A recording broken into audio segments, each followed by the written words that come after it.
हम 10-5 मिनट अगर कहीं भी जमात बना के नमाज़ पढ़ रहे हैं तो उसमें हमारे ख्याल से तो कोई दिक्कत नहीं होनी चाहिए। देखिए, जुमे की नमाज़ जो होती है वो जमात के साथ होती है, और जब जमात होती है तो अंदर मस्जिद के में भीड़ काफ़ी हो जाती है, तो लोग सड़क पे आ जाते हैं। गलत तो है, लेकिन अगर 10 दिन की तरावी है यहाँ पे और थोड़ा सा अगर रोड पे साइड में आके पढ़ लो और थोड़ा रोड खोल दो तो कोई दिक्कत नहीं है। 10 दिन के बाद फिर जो यहाँ पे जो है सब अंदर बैठते हैं। सड़क पे नहीं पढ़ना चाहिए, साइड में पढ़ना चाहिए, नमाज मस्जिद के अंदर नमाज पढ़ना चाहिए। कि ये जो हवा चल रही है इसके चक्कर में आप लोग ना आए और कोशिश करें कि एक दूसरे के लिए मोहब्बत बना के रखें। मोहम्मद गुफरान। गुफरान साहब, ईद रमज़ान का महीना है, अगर आपसे पूछें इसे कैसे आप लोग सेलिब्रेट करते हैं, कैसे मनाते हैं, कितने वक्त की नमाज़ पढ़ते हैं, इन तमाम चीज़ों को अगर आपसे पूछें, क्योंकि ये पूरे साल में एक अलग महीना होता है। तो जी, रमज़ान का महीना बहुत ख़ास महीना होता है। इसमें पूरे 300 दिन लोग रोज़े रखते हैं, इबादत करते हैं, 5 वक्त की नमाज़ होती है। अभी हम लोग तरावी पढ़ के निकल रहे हैं और बहुत ही मुबारक महीना है। इसमें जितनी इबादत की जाए उतनी कम है जी। और किस तरह से, साहब क्या नाम हुआ आपका? शानू।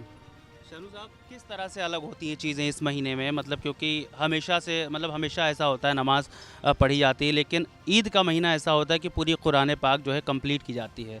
तो हर जगह का अपना अपना नियम है, अलग अलग नियम है। तो यहाँ जो आप लोग पढ़ रहे हैं उसमें कितने दिन आपको पूरा कुरान कंप्लीट करने में लगता है और कितने दिनों तक आप? जी, 9 दिन लगते हैं कंप्लीट पूरा। और फिर बाकी यहाँ तो 9 दिन लगते हैं, हर कहीं होते हैं 20 दिन, कहीं होते हैं 15 दिन, कहीं होते हैं 16 दिन। यहाँ जो ज़्यादा ही बिजी हैं, काम वाले हैं, तो वो यहाँ 9 दिन ही कंप्लीट करने के लिए आते हैं। बस यही काफ़ी है। साहब क्या नाम हुआ आपका? अफजल साहब, आप लोग किस तरह से, कुछ घर परिवार का पूरा एक त्यौहार है, और जो आज की तारीख में जो तमाम चीज़ें दुनिया में चल रही हैं या भारत में कहीं चल रही हैं कि एक सौहार्द बिगाड़ने का तरीका जो एक नया निकाला गया है कि कहीं पर नमाज को डिस्टर्ब किया जाता है, कहीं पर कुछ किया जाता है, तो उसको अगर सोचते हुए जब आप लोग नमाज़ पढ़ते हैं तो क्या मन में रहता है कि वो कितना गलत था, या फिर आप लोग जो पढ़ रहे हैं वो सही तरीका है? क्योंकि एक आरोप लगाया जाता है कि सड़क पर बैठ कर के नमाज़ पढ़ने लग जाते हैं, इस वजह से पुलिस वाले ऐसा करते हैं। लेकिन जब आदमी होता है, अपनी श्रद्धा में होता है, तो उसको फिर किसी तरह से हटाना, लात मारना है, कितना आप लोगों के हिसाब से सही है? देखिए, हम लोग की तादाद ज़्यादा है, पढ़ने के लिए अगर जगहें कम पड़ जाती हैं, अगर हम 10-5 मिनट अगर कहीं भी जमात बना के नमाज़ पढ़ रहे हैं तो उसमें हमारे ख्याल से तो कोई दिक्कत नहीं होनी चाहिए। क्योंकि लोग जुलूस निकालते हैं, क्या उसमें जुलूस में नहीं निकलता कुछ भी, तो इसलिए 10-5 मिनट के लिए अगर हम लोग पढ़ रहे हैं तो उसमें कोई गुनाह नहीं करते हम लोग किसी। साहब क्या नाम हुआ आपका? आकिब भाई, दरअसल वहाँ पर ऐसी बात करी गई कि सड़क पर बैठ कर के नमाज क्यों पढ़ रहे हैं, ट्रैफिक जाम हो जाता है, जो गाड़ियाँ या एम्बुलेंस कुछ निकलने वाली होती है उनको परेशानी होती है निकलने में, उसके बाद जो उनके साथ व्यवहार किया गया उसको आप कितना सही समझते हैं? क्या मतलब, मेरा कहने का मतलब ये है कि अगर वो नमाज सड़क पर ना पढ़ करके कहीं और पढ़ी जा सकती थी। देखिए, थोड़ा सा ध्यान रखना चाहिए, मतलब कि एम्बुलेंस गाड़ी वगैरह को निकलना चाहिए, क्योंकि अभी इमाम साहब भी बोल रहे थे कि पाबंदी है रोड पे, और अगर हम जगह नहीं देंगे तो दूसरे को दिक्कत होगी। बाई चांस कोई भी गाड़ी आके घुस जाती है सीधी शराब पीकर नमाजियों के ऊपर, वो तो लोग तो कहेंगे मुआवजा दो, जाहिर सी बात है। अब वो मुआवजा कैसे दे देगा, आप तो रोड पे पड़ रहे थे। कहीं ना कहीं हम लोग को भी थोड़ा सोचना चाहिए कि मतलब इतनी, जब इमाम साहब ही मना कर रहे हैं हम लोगों को, तो हम लोग क्यों फिर उनकी बात ना माने। साहब क्या नाम हुआ आपका? फैज़ जी। फैज़ भाई, वो लड़का एक बता रहा है कि सड़क पर नमाज़ पढ़ना गलत है, ठीक है? तो जो दिल्ली में एक अभी आपने देखा होगा जो वीडियो सामने आया था, एक नमाजी को लात मार दी गई, वो कह रहा है सड़क पर पढ़ना गलत है, तो उसको आप कितना सही मानते हैं? नहीं, गलत तो है, लेकिन अगर 10 दिन की तरावी है यहाँ पे और थोड़ा सा अगर रोड पे साइड में आके पढ़ लो और थोड़ा रोड खोल दो तो कोई दिक्कत नहीं है। 10 दिन के बाद फिर जो यहाँ पे जो है सब अंदर बैठते हैं जी, थोड़े लोग कम हो जाते हैं। तो अगर जो वहाँ पर दिल्ली में घटना हुई है वो मतलब गलत नहीं थी, नमाजियों की ही गलती थी, जाहिर है कि वो पुलिस वालों ने उन्हें हटाने की कोशिश की, तरीका गलत था जी। उनको कहना चाहिए था, बात करना, वार्निंग देना चाहिए थी। वो तो लाते आते मार रहे हैं ना, वीडियो आपने देखी होगी, तो वो तरीका गलत था उनका, और ये तरीका जो है वो किसी के लिए भी हो वो गलत है जी। साहब क्या नाम हुआ आपका? वसीम खान। वसीम साहब, दिल्ली में अभी जो हुआ, नमाजियों को लात मारी गई, हालांकि ये पूरी तरह से गलत चीज़ है कि कोई भी अगर अपने सजदे में है, हिंदू हो या मुसलमान, कोई अगर पूजा पाठ कर रहा है या नमाज़ पढ़ रहा है तो उसको हटाने का तरीका कितना गलत है ये तो एक सही बात है। लेकिन दूसरी चीज़ ये भी है कि आरोप लगाया जा रहा है कि सड़क पर ही बैठ कर के नमाज़ क्यों पढ़ना, जबकि सड़क पर बैठकर पढ़ने पर पाबंदी है। देखिए, जुमे की नमाज़ जो होती है वो जमात के साथ होती है, और जब जमात होती है तो अंदर मस्जिद के में भीड़ काफ़ी हो जाती है, तो लोग सड़क पे आ जाते हैं, तो वो इसलिए आए थे बाहर। शमीम साहब, एक छोटा सा सवाल ये है कि जो अभी दिल्ली में हुआ, आपने एक वीडियो देखा होगा जो नमाजियों को लात मारा गया, उसमें सर दो पहलू हैं। एक तो ये है कि जो उनको किसी को भी सजदा करते हुए, चाहे वो मुसलमान हो या हिंदू हो, किसी को भी ऐसे टोकना या मारना वो गलत है। लेकिन दूसरा पहलू ये बताया गया कि सड़क पर अगर बैठकर पढ़ेंगे तो उससे तो पब्लिक का नुकसान होगा। जी जी, हाँ, सड़क पे नहीं पढ़ना चाहिए, साइड में पढ़ना चाहिए, नमाज मस्जिद के अंदर नमाज पढ़ना चाहिए। जी बिल्कुल सही बात है, लेकिन हमेशा ये होता है कि पाबंदी लगने के बाद भी लोग सड़कों पर नमाज़ पढ़ते हैं। असल में ये क्या है कि मस्जिद यहाँ पर छोटी है, इसलिए आदमी ज़्यादा हो जाता है तो बाहर पढ़ लेता है। जी, लेकिन पढ़ना नहीं चाहिए। लेकिन साहब ये हर जगह की बात है ना, आपने जैसे यहाँ की मस्जिद की बात की है, शाहजहाँपुर का है, वो बात दिल्ली की थी। तो हर जगह की अगर मस्जिद छोटी होगी तो बाहर ही बैठकर पढ़ा जाएगा, क्योंकि और लोगों को फिर नुकसान भी तो झेलना पड़ेगा इसमें। जी, नहीं तो सड़क पे नहीं पढ़ रहे हैं, दरवाजे पे पढ़ रहे हैं। इसका संदेश की बाहर बैठकर ना पढ़िए, क्योंकि आप संदेश देंगे तो शायद लोग सुनेंगे। वहाँ क्या रोज़ नमाज होती है? वहाँ पे रोज़ होती है वहाँ पे नमाज। क्या नाम हुआ आपका? सैफ नाम है। हाँ, रोज़ होती है वहाँ पे नमाज। बताइए आप, वहाँ पे रोज़ होती, जहाँ जो उन्होंने जो लात मारी वहाँ पे वो ठीक था। बिल्कुल, मैंने अभी यही बात बोली, आपने शायद मेरी बात सुनी नहीं। मेरी बात सुनिए, मैंने ये बोला कि कोई भी सजदा करता है, ठीक है, उसे मारना पूरी तरह से गलत है। वक्त के बाद जब वह सजदा पूरा हो जाता उसके बाद हटाया जा सकता था, या सजदा करने से पहले ही उन्हें मना किया जा सकता था, ठीक है।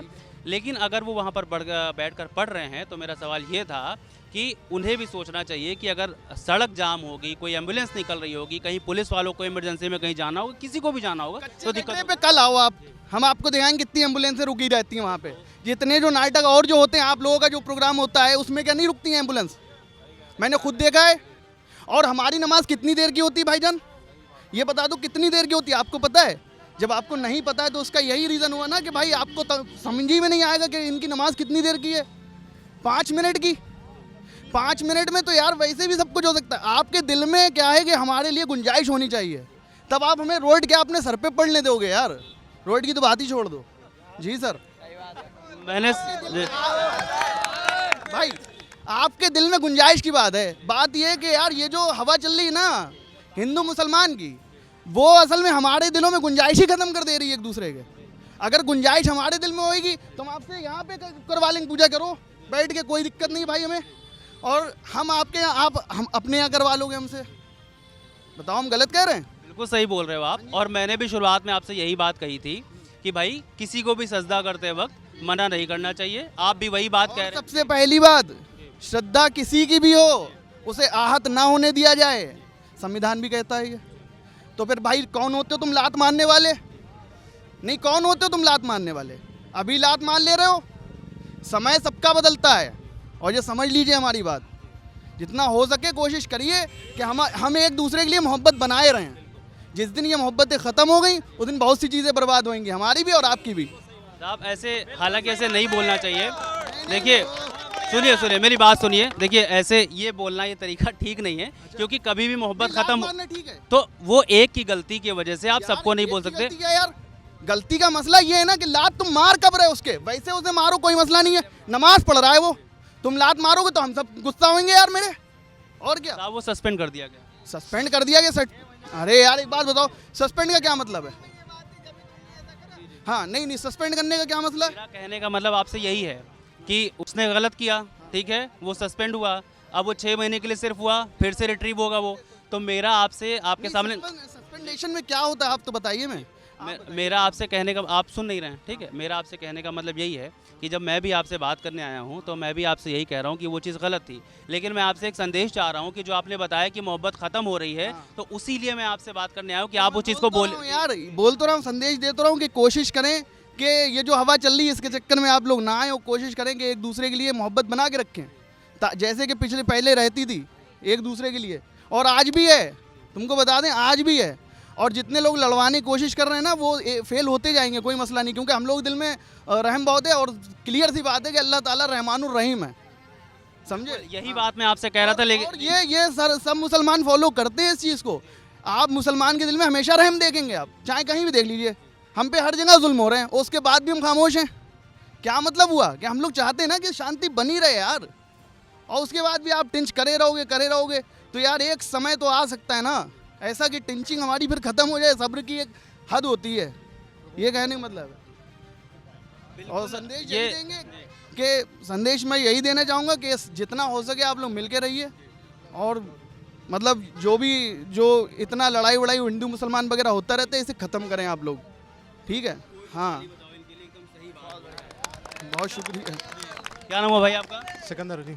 आप भी अगर उस बात पर कुछ बोलना चाहें, जो कि बड़ा इशू है यार, अगर थोड़ा बहुत कुछ उस पर बोल दोगे तो शायद जो चीज़ें हो रही हैं वो रुक जाएं। कॉन्स्टिट्यूशन इजाज़त देता है, article 18 equality before law, equal protection of law, सबको मिलता है। जब जैसे कोई भी प्रेयर कर रहा हो या कुछ भी, लात नहीं मारनी चाहिए। 2 मिनट के बाद आप उठा सकते थे उसको, 2 मिनट के लिए, सिर्फ वो सजदे की हालत में था तब आप लात मार रहे हो, तब तो नहीं मारनी चाहिए। उससे पहले आप वार्न कर सकते थे, या आप नोटिस लगा सकते थे। वहाँ पे आपने नोटिस भी नहीं लगाया, डायरेक्ट ही लात मार रहे हो। तो अब ये मेंटेलिटी कहाँ से आई? मेंटेलिटी ऊपर से भेजी गई ना, नीचे मेंटेलिटी ऊपर से भेजी गई। आपने उसे सस्पेंड किया, 6 महीने बाद रिट्रीट कर देंगे, 4 लोग माला लेकर पड़े हो जाएंगे, कल को वो नेता भी बन सकते हैं, कोई बड़ी बात नहीं उसमें। लेकिन मेंटेलिटी कहाँ से आ रही है? क्या मैसेज क्या जा रहा है लोगों को? ये अगर आप कहेंगे कि मेंटेलिटी कैसे आ रही है, और ये पहले ऐसी चीज़ें नहीं थी, कब से शुरू हुआ ये? मतलब अभी आप इस सरकार को टारगेट कर रहे हैं या पहले से ऐसी चीज़ें? टारगेट नहीं कर रहा है, टारगेट हम किसी को नहीं कर रहे हैं। हम लोगों के जो एक जैसे होता है कि सोशल मीडिया पे कुछ भी डाल देना, किसी की तह तक नहीं पहुंचना, जैसे RTI की होती है, अब वो इन्फॉर्मेशन ही नहीं आ रही है कहीं से, किसी को कुछ भी डाल दिया, बहुत सी अफवाहें फैल रही हैं, आपने देखा होगा कुछ भी हो जा रहा है। तो ये मिस इन्फॉर्मेशन है ना। इन्फॉर्मेशन अगर प्रॉपर हो लोगों के पास तो नहीं होगा ऐसा। और आधे से ज़्यादा वो लोग करवाते हैं जिनको इससे फ़ायदा होता है।